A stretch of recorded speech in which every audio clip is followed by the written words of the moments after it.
Tetras, vidas, vueltas y ejes del mundo.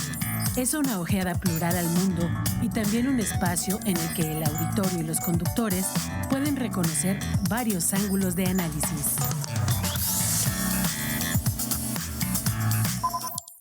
Hola, ¿qué tal? Muy buenos días. Como cada miércoles, aquí está este equipo de Tetras para conversar con ustedes acerca de diferentes temas que identificamos. Y en un miércoles, están los maestros Ángel Valderas Puga y Rosalba Pichardo. Y al siguiente miércoles estamos los maestros Sergio Becerril y un servidor Gonzalo Guajardo. De esta manera no dejamos ni una sola ocasión de comentar con ustedes los asuntos que nos competen. Y por lo tanto estaría desde ahora invitándolos para dentro de 8 días a oír a los compañeros Ángel Valderas y Rosalba Pichardo. Por ahora tenemos aquí con nosotros un tema que creo que va a ser de mucho interés para todos ustedes, pero antes pues quiero agradecerles que nos estén escuchando por el 89.5, los que nos oyen solamente por radio, o por el 24.1, los que nos ven también por televisión. Igualmente ustedes saben que nos pueden oír a través de los mensajes electrónicos o, discúlpenme un momento, sí, nos pueden escuchar por internet en radio.uacu.mx o vernos por la televisión por internet en tv.uacu.mx, y esperamos sus comentarios en nuestro espacio en Facebook, que es Tetras Radio UACU. Asimismo, les recordamos que los sábados de 5 a 6 de la tarde se repite este programa, de manera que ustedes nos pueden escuchar y ver el próximo sábado. Le agradecemos a Emanuel Villagrán que nos esté siempre apoyando en los trabajos que aquí realizamos, y a todos los compañeros que se encuentran detrás de los equipos y de las cámaras, y ustedes no los pueden ver, pero son varios que están aquí apoyándonos. Igualmente, hoy tenemos un invitado que no va a estar aquí en presencial porque él vive en el norte del país y no puede venir hoy, pero vamos a hacer la entrevista por Zoom, de suerte que estará ante la pantalla frente a ustedes y frente a nosotros. El tema que hoy nos ocupa lo hemos titulado Terrorismo o Revolución, porque justamente es el tema del que vamos a hablar. Quien va a estar con nosotros es una persona que ha estado durante años trabajando justamente en el ámbito de la revolución, de los grupos revolucionarios, pero que con mucha frecuencia se confunden con el terrorismo, y quisiera nada más dar algunos elementos. Se entiende que las personas, para poder desarrollar una vida, dijéramos, grata y en ciertas condiciones de bienestar, necesita tener cubiertas al menos 6 áreas. Una es la de la salud, otra es la de la seguridad social, otra es la de la educación, otra es la de la vivienda, otra es la de la alimentación y finalmente el de la comunicación. Si no se tienen esos 6 focos de desarrollo de la vida humana, se puede comenzar a hablar de carencias, y carencias sociales específicamente. Y resulta que en este país y en varias partes del mundo encontramos gente que vive sin 3 o 4 de estos 6 puntos que acabo de señalar. Y justamente a estas personas es a las que llamamos pobres, si les falta 1 o 2 de estos 6 elementos que señalé, O si les faltan 3 o 4, entonces hablamos de vida de pobreza en miseria. Entonces, justamente este es uno de los ángulos que se presentan a la consideración de la gente y que, por lo tanto, nos pueden hacer entender o permitir entender a qué se deben ciertas resistencias o ciertos actos de algunos individuos, y precisamente por eso vamos hoy a entrevistar a un guerrillero o exguerrillero que está por publicar un libro justamente donde hace un recuento de los movimientos de la guerrilla en México. Pero antes de continuar, permítanme saludar a nuestro querido amigo Sergio Becerril, que nos estamos encontrando frecuentemente, pero aquí ante las cámaras de ustedes nos encontramos cada 15 días intercambiando algunas perspectivas y tratando de establecer un vínculo estrecho con toda nuestra teleaudiencia y también con toda nuestra radioaudiencia. Muy buenos días, Sergio. Hola, Gonzalo Guajardo. Buenos días. Un tema interesante. Y en esta introducción que haces, tratando de contextualizar el tema, fíjate que a mí me gustaría agregar otro elemento. ¿Sí? Otro elemento que puede llevar a considerar que puede presentarse un acto terrorista o puede dar lugar a un grupo guerrillero levantarse para exigir ciertos derechos de los que tú has hablado, elementos que sí son verdaderos indicadores. El elemento que yo agregaría sería la creencia religiosa. Por una creencia religiosa o por una creencia o por un dogma de fe, podrían levantarse un grupo terrorista o una guerrilla. Uh-huh. Pero así presentado en abstracto, me parece difícil de comprender. Uh-huh. Tendríamos que ver la palabra, escuchar la palabra de Juan Aguado para ver qué opina sobre este tema escabroso. Porque yo en estos momentos me estoy colocando en el mundo, no solo desde México, en donde hay un impresionante terrorismo. Sí, sí. Un terrorismo intelectual, un terrorismo político, una confrontación que no da lugar a un acto terrorista así como lo consideran los medios de comunicación o los estados capitalistas fuertes, sino un momento en el que estamos viendo de enorme desconcierto, que es un acto terrorista, es una verdadera bomba en donde los que pueden sacar provecho de estas diferencias de la sociedad, estos están atizándole más a este tipo de movimientos. Sí, sí, aunque me sorprende cómo iniciaste tu participación señalando un elemento más, y es la religión.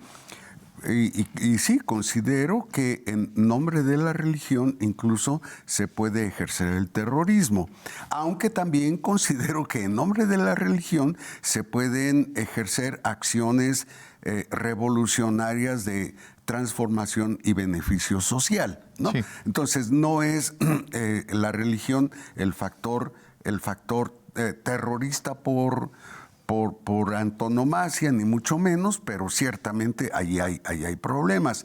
Lo que yo quería señalar es que si bien tú haces una puntualización respecto de la religión, yo diría que hay otros determinantes más del terrorismo, y uno de ellos es justamente el afán de poder, ¿sí? El afán de poder conduce a mucha gente a ejercer acción terrorista para atemorizar a la gente y desde luego someterla, y entonces ponerla en desventaja justamente frente a la acción esta agresiva del llamado terrorismo.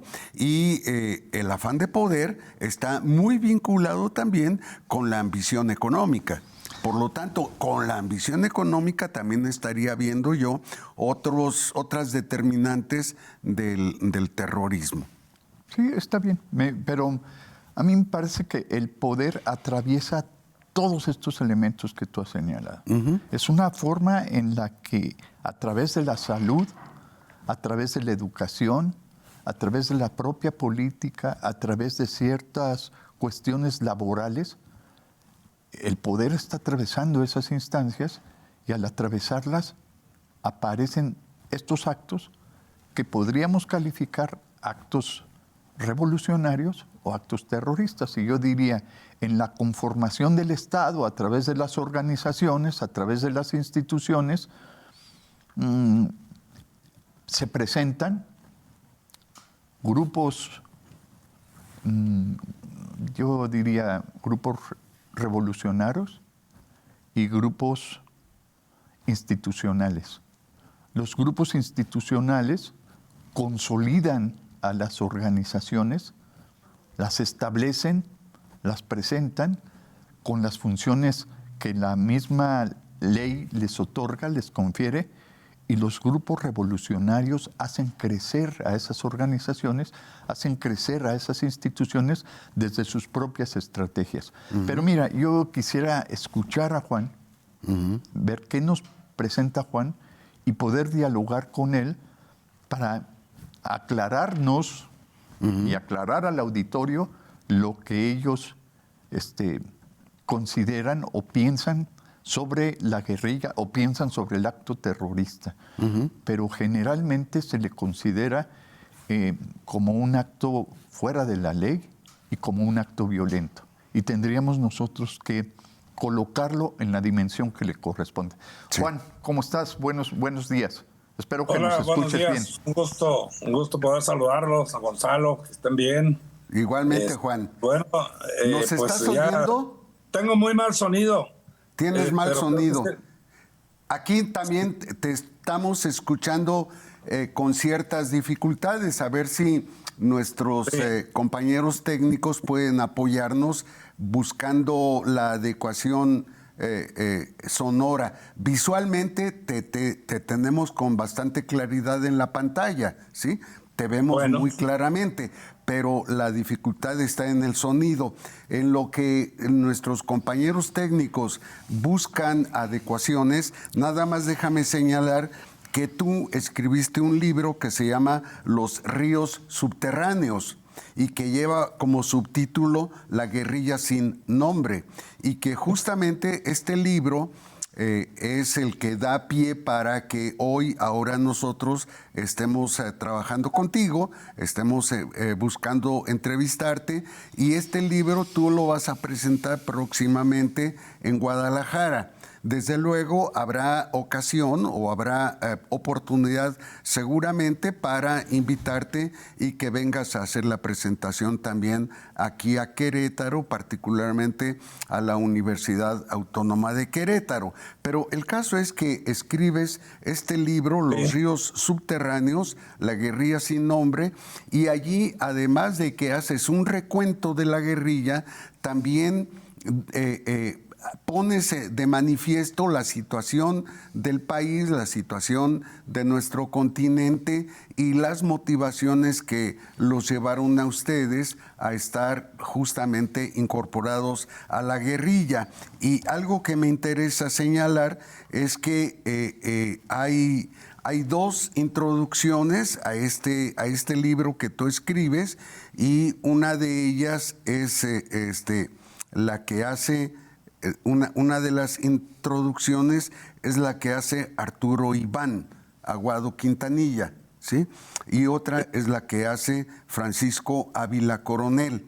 Es muy importante porque estas dos introducciones nos ponen inmediatamente en contexto justamente de los esfuerzos de nuestra sociedad, como es el caso tuyo, precisamente para desarrollar estos movimientos que ahora estábamos discutiendo si son guerrilleros, si son terroristas o de qué se trata.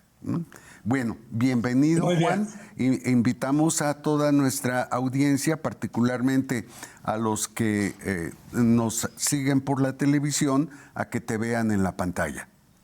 Sí, adelante, Muy Sergio. bien. Adelante, Juan. Si nos puedes tú hablar de estas diferencias o de tu experiencia, porque nosotros quizás tenemos referencias teóricas o leídas en los diarios, pero tú tienes la experiencia, la vivencia de pertenecer o de ser alguien que reflexiona acerca de la política, de la sociedad, de la carencia de ciertos elementos y de presentarse como un acto que puede interrumpir la armonía, entre comillas, o la paz social que un Estado que ejerce el poder plantea, haciendo enormes diferencias, planteando discriminación y planteando sometimiento a sus formas de controlar a la sociedad. Adelante, por favor, Juan. Gracias. Bueno, el tema revolución o terrorismo creo que no es equiparable, ¿no? Voy a citar lo que decía Henry Kissinger, un personaje norteamericano. Él definía el terrorismo como ataques indiscriminados contra civiles con el fin de romper el tejido social. Ahí evidentemente hay una intencionalidad de manipular los conceptos. La Real Academia, por otro lado, define el terrorismo como una sucesión de actos de violencia para infundir terror, ¿no? Sí. Entonces creo que el terrorismo en los lugares del mundo donde se ha manifestado, ese ha sido su principal objetivo, crear terror, ¿no? En cambio, un revolucionario o una revolución busca un cambio, busca...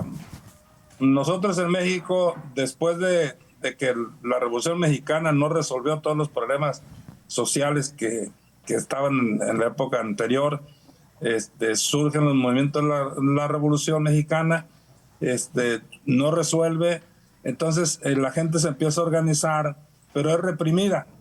Entonces, ante esa constante, permanente represión por parte del Estado, incluso el Estado a veces ejerciendo un papel de terrorismo de Estado, la gente se organiza en valga la redundancia, en organizaciones para lograr sus objetivos, ¿no? Aunque había objetivos muy particulares, en 1951-53 hubo unas movilizaciones de mineros acá de Nueva Rosita, Coahuila, que marcharon hacia México. Su consigna era hambre, le llamaban la caravana o la marcha del hambre, ¿no?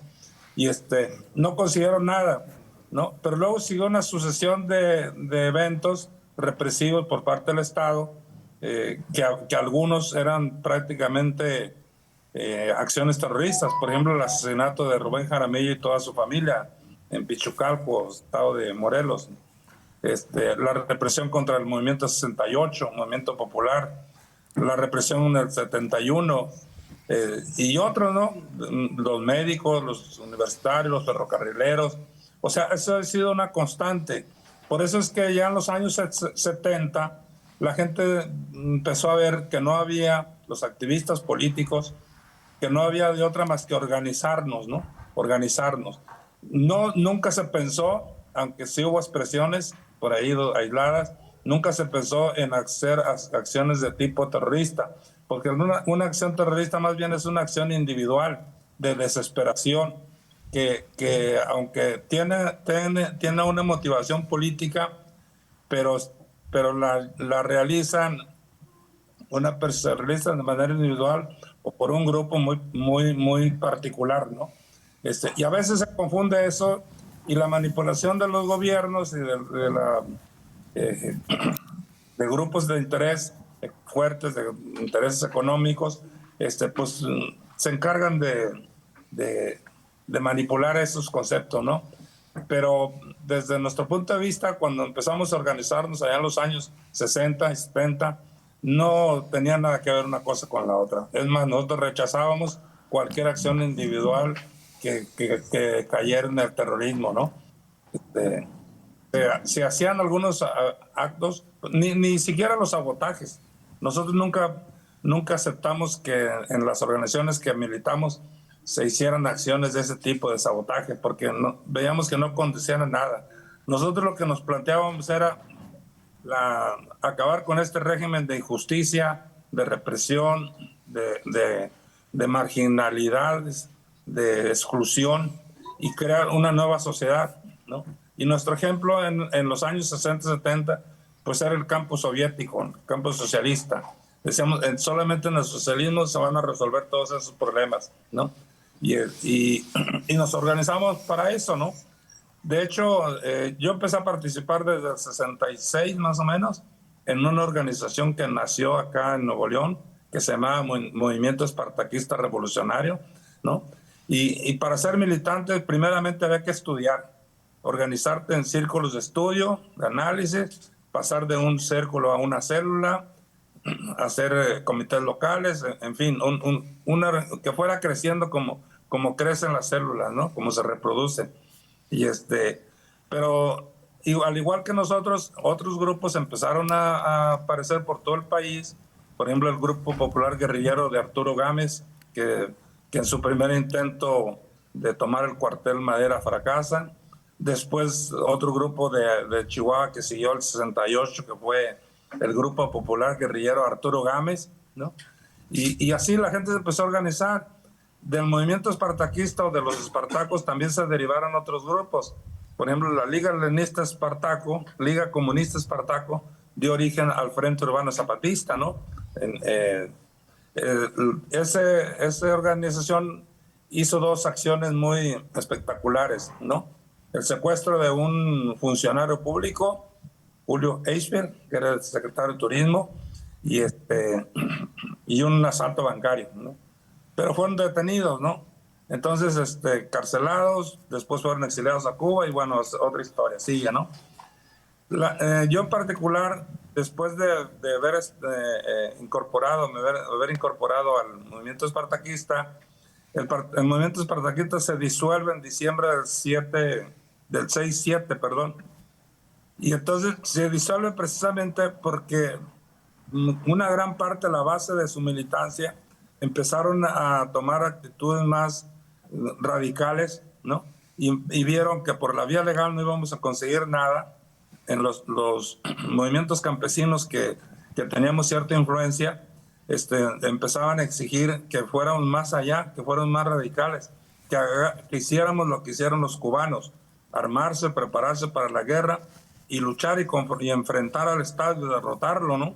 Era una cosa así media utópica, pero teníamos esa experiencia, ¿no? Y otros movimientos revolucionarios en todo el mundo, en América Latina y en África, ¿no? Entonces,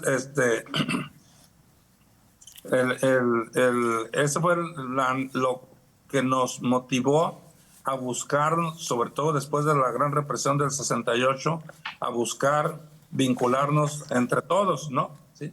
Y así es como llegamos al 15 de marzo de 1973 en Guadalajara, un número aproximado de 8 o 9 diferentes grupos, y formamos lo que es la Liga Comunista 23 de septiembre, ¿no? La Liga Comunista 23 de septiembre presentó un documento que se llama Las cuestiones fundamentales del movimiento revolucionario en México. O sea, con eso ya nos definía que no teníamos nada que ver con acciones de otro tipo de terrorismo, tampoco con las cuestiones que no íbamos a movernos siempre en las cuestiones legales, pacíficas, sino que estábamos preparándonos para enfrentar al Estado, ¿no?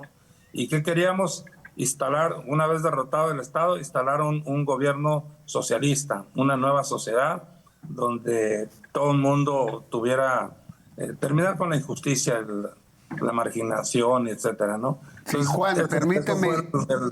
El origen de la Liga. Y sí, permíteme interrumpirte un momento, porque me parece que lo que estás señalando es muy importante para entender justamente que la guerrilla revolucionaria no tiene como propósito la desestabilización de la sociedad, sino su transformación hacia mejores condiciones.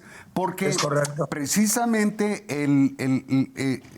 el terrorismo, desde mi punto de vista, tiene como finalidad desestabilizar a la sociedad para someterla a través de los miedos, a través de la inseguridad, mientras que el revolucionario más bien lo que está pretendiendo es buscar un orden social de justicia, de equidad, de dignidad, de reconocimiento del ser humano.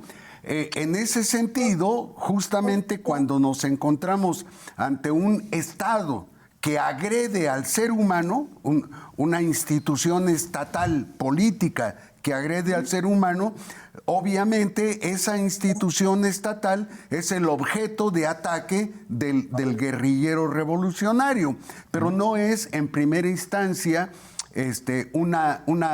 un desbaratamiento de lo instituido, sino más bien una búsqueda de la justicia, una búsqueda de la igualdad y una búsqueda del bienestar. Eso es lo que yo estoy identificando. Y precisamente por eso me parece que el movimiento o los movimientos en los que tú has participado los puedo considerar revolucionarios y no precisamente terroristas. Así es. Sí. Mira, un ejemplo más reciente de que las cosas, los términos se excluyen, es el caso de Sendero Luminoso de los movimientos Tupac Amaru en Perú, Sí. donde el presidente Gonzalo, que decían que era la cuarta o quinta etapa del marxismo-leninismo, maoísmo, con presidente Gonzalo, o sea, una revoltura, ¿no? Entonces, buscando justicia con los núcleos campesinos de las montañas en Perú, llegaban a un poblado y si la gente los rechazaba, masacraban a todo el poblado, mataban hombres, mujeres, niños, o sea, era terrible, ¿no? ¿Sí? Y ellos lo justifican, incluso todavía Gonzalo preso, ¿no? Lo estaban justificando como una acción justa para poder lograr sus objetivos. Pero nosotros siempre nos planteamos que el terrorismo no conduce a ningún lado. Es diferente al anarquismo, ¿no? El anarquismo sí tiene una vertiente revolucionaria, incluso hay un anarquismo revolucionario socialista, ¿no? Los hermanos Flores Magón, ejemplo clásico en México, ellos pasaron por esas etapas, ¿no? En 1906 hicieron un manifiesto y era de tipo anarquista socialista, ¿no? Revolucionario. Y luego en 1910 hacen otro manifiesto, pero ese sí ya era anarquismo, pues ya no era, ya no hacían el planteamiento con un contenido social como fue lo anterior. Entonces, como decimos, perdieron piso y se disolvió finalmente, ¿no? Se disolvió el Partido Liberal Mexicano, ¿no? ¿Sí? Incluso en Estados Unidos pues fue muy reprimido, ¿no? Estados Unidos lo reprimió por el contenido anarquista que ellos expresaban, ¿no? ¿Sí? No por el contenido, bueno, Juan, lo revolvían, el Juan, contenido revolucionario de sus Juan, ¿me escuchas? demandas, ¿no? Juan. Entonces, bueno, yo creo que ahí queda claro que no es lo mismo, ¿no? Sí. Y siempre debemos tener presente que son dos cosas diferentes, ¿no? Sí, Juan, tenemos necesidad de hacer un corte, pero después del corte nos volvemos a encontrar. ¿Te parece bien? Muy bien, ¿qué espero? Muy bien. Gracias.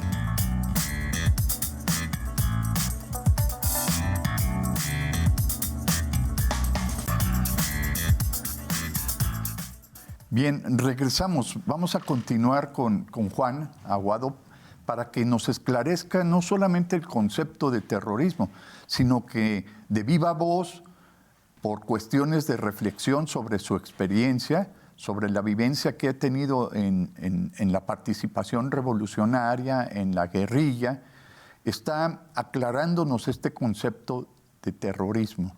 frente a un movimiento revolucionario como podría bien serlo la guerrilla. Adelante, Juan, vamos a ver cómo continuamos con este tema. Estábamos aquí, Gonzalo y yo, comentando acerca de que existen datos escalofriantes en el mundo, datos económicos, que pueden llevar necesariamente a un movimiento revolucionario o pueden llevarnos necesariamente a distintas formas de emancipación y estrategias de participación social organizada para hacer entender al Estado que por ahí no van las cosas y tendríamos que recular para plantear otras formas de organización social, otras formas de organización cultural. ¿Qué piensas tú, Juan, acerca de esto? Mira, sigo teniendo problema con el mal sonido, pero creo que más o menos te entendí. De mi libro, porque a lo mejor por ahí lo podemos aclarar. En este gobierno, bueno, desde más o menos 2010 empezamos a hacer una actividad que llamamos rescate de la memoria histórica, para que no se pierda. Con este gobierno se crearon condiciones para que activáramos y aceleráramos ese proceso. Entonces participamos en un seminario de historia a través del Instituto Nacional de Estudios Históricos de las Revoluciones de México, y ese seminario se convierte en taller. En ese taller participamos alrededor de unas 30 personas que habíamos sido protagonistas de aquellos años. Estoy hablando de los años 60 y 70, porque ha habido mucha producción literaria, cuentos, poemas, películas incluso, pero no son los protagonistas los que habían hablado. Este taller, dentro de ese seminario, que lo empezamos hace 3 años más o menos, la idea era que los protagonistas dijéramos nuestro testimonio. De hecho, así empezamos. Entonces son testimonios. De esos testimonios han salido algunos libros. El único libro terminado ahorita pues es el mío, ¿no? ¿Sí? Entonces eso llamó la atención y yo he recibido apoyo del INER, me han impulsado, motivado para verlo terminado, y estoy esperando ya que sea, lo voy a hacer una edición por mi parte, pero que hay un convenio con el Fondo de Cultura Económica para que se edite y se presente a la venta en todas las sucursales del Fondo de Cultura. Entonces, ese es el contexto de este libro, ¿no? En este libro yo relato esa parte de cuando mi militancia en el movimiento espartaquista y luego mi incorporación a la Liga, ¿no? Y efectivamente, para el sistema del gobierno de entonces, le convenía calificarnos como terroristas, desadaptados, de familias disfuncionales, etcétera. O sea, es lo peor, ¿no? Y en un informe Luis Echeverría dijo, y hasta homosexuales, ¿no? que eso éramos, ¿no? Sí. Y no, pues nosotros nos daba risa todo esos cuentos, ¿no?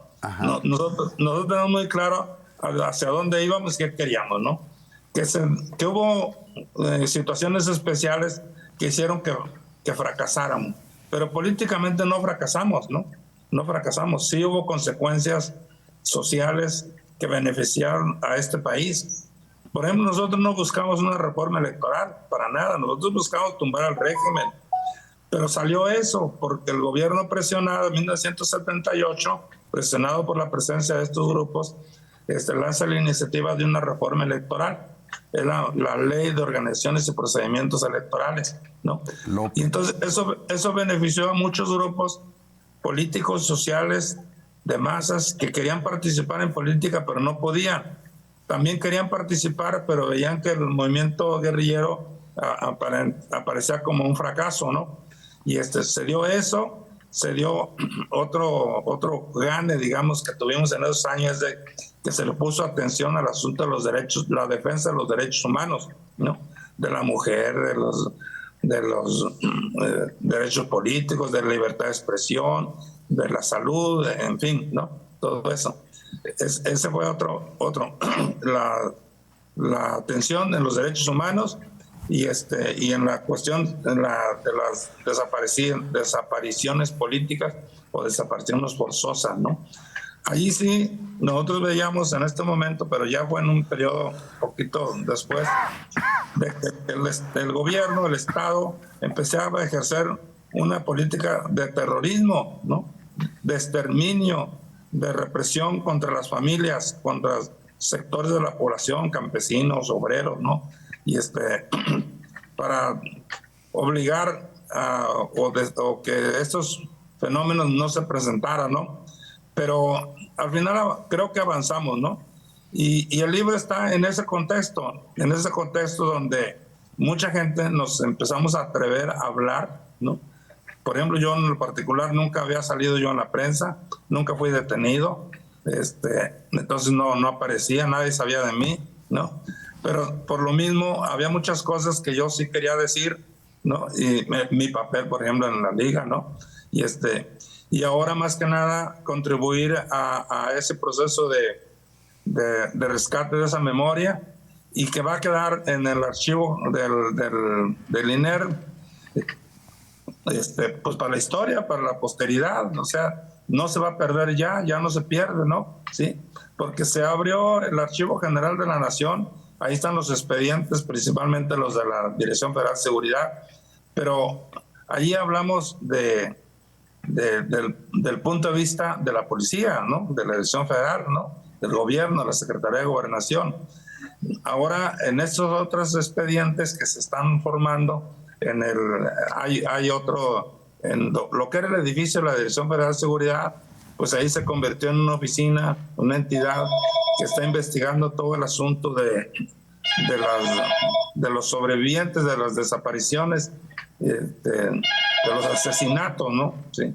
Y por otro lado, este proceso que estoy hablando de rescate de la memoria histórica a través del INER, ¿no? Sí. Y a mí se me hace muy, muy importante para el futuro. Juan. Porque realmente sí pensamos que la situación está cambiando, ¿no? Y está cambiando gracias también a esa participación que tuvimos mucha gente en los años 60 y 70. Sí, Juan, quiero hacerte una pregunta que envía a alguien de nuestro auditorio y también colaborar con un dato nada más.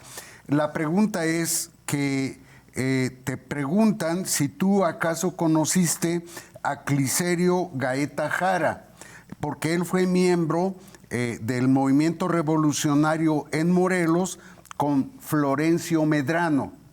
Y bueno, si lo conociste, ¿qué opinión tienes de él? Esa es la pregunta. Y el dato que quería dar es que en el 2018, esto es hace 5 años, la Comisión de Desarrollo Social de las Naciones Unidas dio un dato señalando que el 52% de la renta mundial, es decir, de las ganancias mundiales, el 52% se queda en manos del 10% más rico del mundo. Ese es uno. Y el otro es que el 6.5% de esa misma ganancia mundial se reparte entre la mitad más pobre del mundo. De manera que ahí encontramos una disonancia extraordinaria porque manifiesta cómo el dinero o las riquezas, los bienes, se acumulan en pocas manos, mientras que la mayoría de la población queda desprotegida.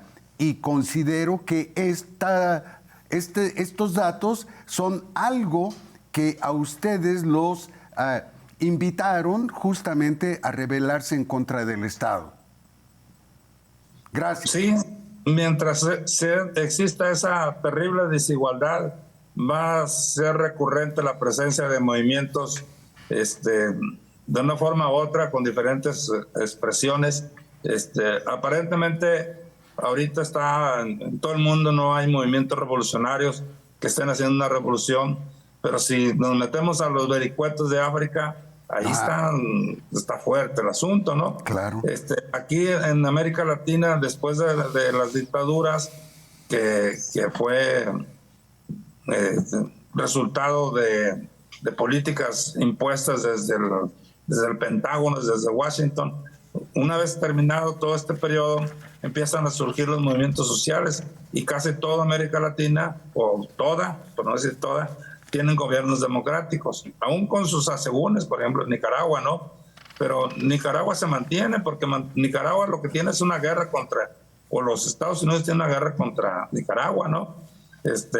Y en otros tienen diferentes, pero si esa desigualdad persiste, si no se resuelve, no vamos a poder cambiar el estado de cosas que hay actualmente, ¿no?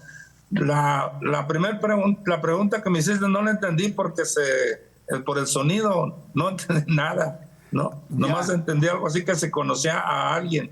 A Clicerio Gaeta Jara, que estuvo justamente en unos movimientos revolucionarios acá en el centro del país y estuvo fundamentalmente movilizándose en Morelos. Pues sí, sigo sin entender. Está bien. Pero mira, o sea, no para que ubiques. Yo me incorporo a los Espartacos en Tamaulipas. De ahí, por cuestiones de trabajo, yo me traslado a Sinaloa. Allá es cuando me incorporo a la Liga Comunista 23 de septiembre. Y mi función estaba entre Sonora, Sinaloa y enlace con uno de los 3 frentes guerrilleros que teníamos en la sierra sur, en el sur del estado de Sonora y en Chihuahua, ¿no? Y colindando con Sinaloa. Entonces yo me movía en esa zona, ¿no? ¿Sí? Yo era parte del buró militar, porque la Liga construye una coordinadora nacional cuando se formó con 2 entidades. Una era el buró político y otro era el buró militar. El buró militar sometido a la orientación política, ¿no? Pero con funciones muy específicas, ¿no? Mi función era instructor militar a los nuevos reclutas desde Culiacán hasta Hermosillo y enlace en la sierra, ¿no? Por mi condición física y características y todo, y conocimiento del terreno, me dieron esas funciones, ¿no?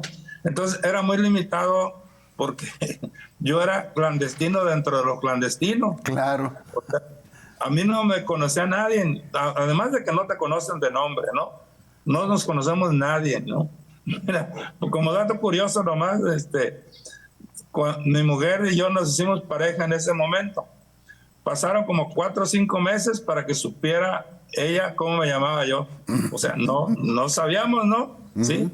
Nos teníamos alias o teníamos otros nombres, ¿no? O apodos, ¿no? Sí. Que mucha gente le gustaba más los apodos, porque el apodo significa algo, ¿no? Y en cambio un alias, pues es algo que a mí se me ocurre, yo me voy a llamar fulano, ¿no? Ese nombre me voy a poner, ¿no? Y en cambio el alias, el apodo, no. Eso es por otras características físicas, etcétera, ¿no? Entonces, así éramos. Entonces, no sé si, yo no te puedo contestar eso porque una vez no nos conocíamos de nombre, nadie, ¿no? Era raro, solamente los que se habían ingresado juntos, ¿no? Y nos manejamos siempre con los alias, ¿no? Ya hasta después, muchos años después, incluso nos llegamos a encontrar gente en la calle y nos dicen, ¿y ahora cómo se llaman? Oye, Juan, pues sí, eso que estás comentando, Juan, me sugiere otra reflexión, y es ¿en qué sentido podríamos hablar de comunicación entre los diversos grupos guerrilleros y por lo tanto unidad en la acción, a pesar de estar tan retirados, ¿no? Por ejemplo, tú estabas en el norte del país, pero nos escribe alguien preguntándonos sobre las relaciones que tenías con los del área de Morelos. Entonces están muy lejos en kilómetros, pero no parecería que no hay relación.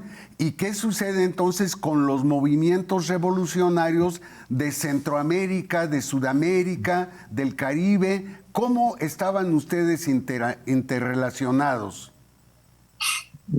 A ver, de lo que entendí, mira, no había teléfonos celulares para conocer. Claro, no había eso. Sí. Lo hacíamos a través de buró, del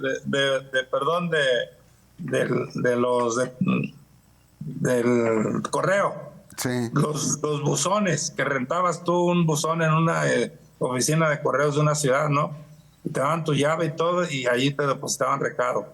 O con familiares, o con pues base social que teníamos principalmente en el campo, en las ciudades, en los movimientos obreros, ¿no? Entonces, a través de ahí y una serie de mecanismos que le llamamos citas permanentes. La permanente, ¿no? Esa era fundamental. La policía, la Dirección Federal de Seguridad, cuando detenía a alguien, lo primero que trataba de hacer era obligarlo a que soltara la permanente, la perma, decían, ¿no?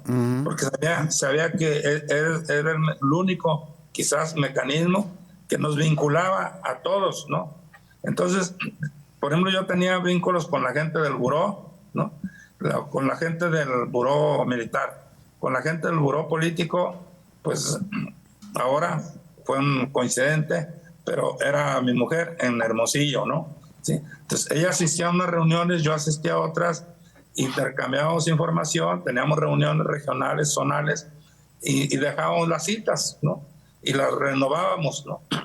Y así, si caía alguien, se rompía el vínculo y el daño ya no seguía más adelante, ¿no? Entonces, ahora creo que entendí. Vínculos, relaciones, comunicación con otros movimientos revolucionarios en América Latina no teníamos, ¿no? Quisimos, cuando empezamos a plantearnos la lucha armada en México, quisimos vincularnos a los cubanos. Ellos no quisieron, ¿no? Y tienen sus razones muy, muy justificadas. México era el único país que les daba puertas abiertas, ¿no? Que mantenía relaciones diplomáticas con ellos, ¿no? La gente que fue a Corea, esa gente venía de un periodo un poquito anterior, ¿no? Era la gente del Movimiento de Acción Revolucionaria que fueron a Pyongyang, Corea del Norte. Ellos querían que Rusia los preparara, pero allí en Rusia, en Moscú, los canalizaron y dijeron, nosotros no, pero esta gente sí vaya de la embajada de Corea del Norte, y entonces fueron allá, ¿no? Pero igual, ellos hacían su trabajo de preparación, de formación, de capacitación militar, no querían meterse en política, era una cuestión técnica. Se regresaron a México y no había ningún vínculo con ellos, ¿no? Así. Entonces, pudo haber habido otras relaciones de ese tipo, pero principalmente era que cada grupo era independiente, totalmente, ¿no? Y nexos con América Latina, que había muchos movimientos, empezando con Guatemala, Venezuela, el MIR en Chile, el vino, en Argentina, Bolivia, etcétera, ¿no? Pero no había. Nosotros nos manteníamos, nos informábamos a través de la prensa, ¿no? De lo que salía. Porque sí hay, como quiera que sea, con todas las dificultades, había ciertas revistas y prensa que sí le daba vuelo a ese tipo de noticias, ¿no? Y nos informábamos. Y para muchos, la página social era la revista Alarma, que conocían algunos, porque ahí se venía todo, ¿no? Y que hasta que una mamá busca a su hijo que se fue de terrorista, decían de guerrillero, y llora, y el Valle de Lágrimas se llamaba, ¿no? Sí. Y pasaban mensajes, increíbles, pero ahí pasaban mensajes. La mamá buscando a su hijo guerrillero, ¿no? O papá, ¿no? Entonces, ya mero, ¿no? ya casi terminamos la emisión y nos gustaría que nos invitaras a la presentación del libro. ¿Cuándo y cómo? ¿Dónde? La presentación de tu libro. Bueno, el libro al final, como se va a tardar la edición a través del Fondo de Cultura Económica, yo mandé a hacer una edición aquí en Nuevo León, ¿no? Hice una, le llamo preventa, pues para sacar recursos para la impresión. La semana que entra está listo, y la idea es que lo voy a presentar. Sí, se enfrió. Se cayó. Se interrumpió la comunicación por Zoom con Juan Aguado, y me parece muy interesante, Gonzalo, pero a mí, en lo personal, Me hubiera gustado preguntarle sobre cómo se está desarrollando el concepto de guerrilla. ¿Dónde está la guerrilla en México?